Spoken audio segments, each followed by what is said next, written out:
In our Missing series this week, we are focusing on the disappearance of a young woman from Kenya named Irene Gakwa. She disappeared in Gillette, Wyoming after moving in with her fiancé. That fiancé, Nathan Heitman, has now been charged and pleaded guilty in some financial crimes connected to Irene's disappearance, pleading guilty to stealing money from her bank accounts after she was missing. I want to welcome in Irene's brother now, Kennedy Wainaina. Kennedy, thank you for being with us. I know it's hard for you. I know this is hard for your family. So we appreciate you giving us some of your time as we try to help bring some closure in your sister's case. First of all, when was the last time that you spoke with your sister?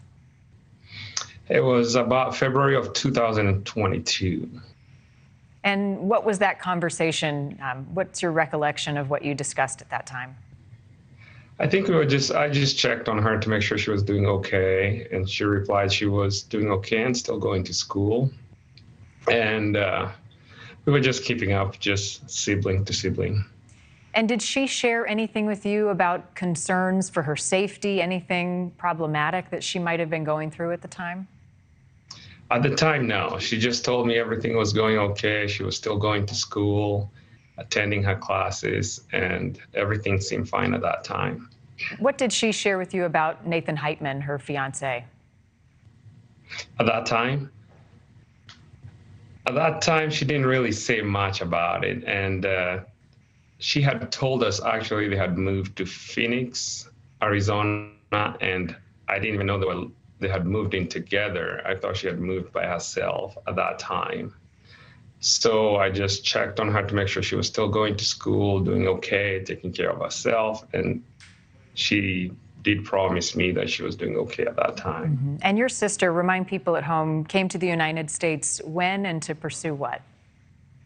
So she came in about May of 2019, and it was just to live here with us. My brother and I live here, so it was to come and start a new life here. So she was going to go to school. She wanted to go to nursing school and start a career in nursing. Okay. And at what point in this process, Kennedy, did she meet Heitman and move to Wyoming?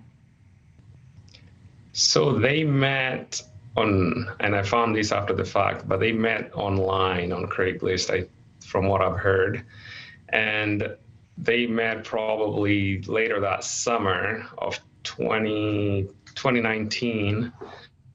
Then they started dating. I didn't find out until 2020.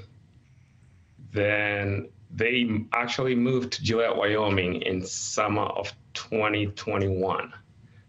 But we didn't actually find out that they were living in Gillette, Wyoming until we couldn't get a hold of her. Mm-hmm. And we were trying to get a hold of her and find out that they had actually moved in together to Gillette, Wyoming. Okay. At any point, Kennedy, did you come face to face with Nathan Heitman? Did you two meet at any point?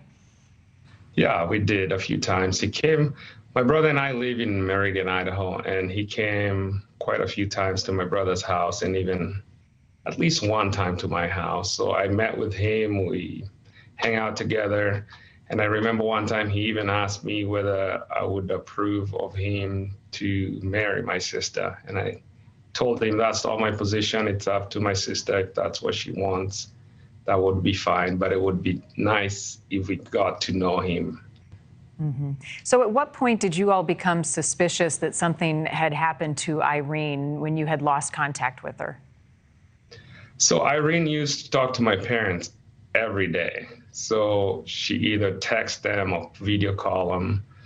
And so there's a time she didn't really talk to my dad for about a week. And usually they video call or text, or maybe my dad would text and she'll text back and say, oh, I'm busy with school, I'm working.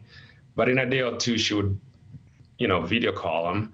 And so when there was so many excuses going on, oh, my phone dropped in the water, or I'm working too much.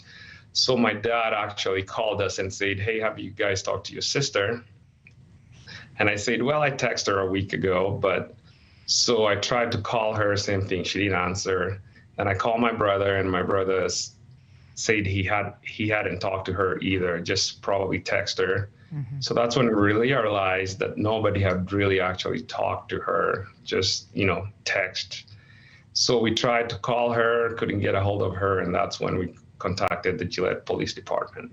Thank you for watching. Go to newsnationnow.com to find NewsNation on your television provider. And don't forget to click the red subscribe button below to get more of NewsNation's fact-driven, unbiased coverage.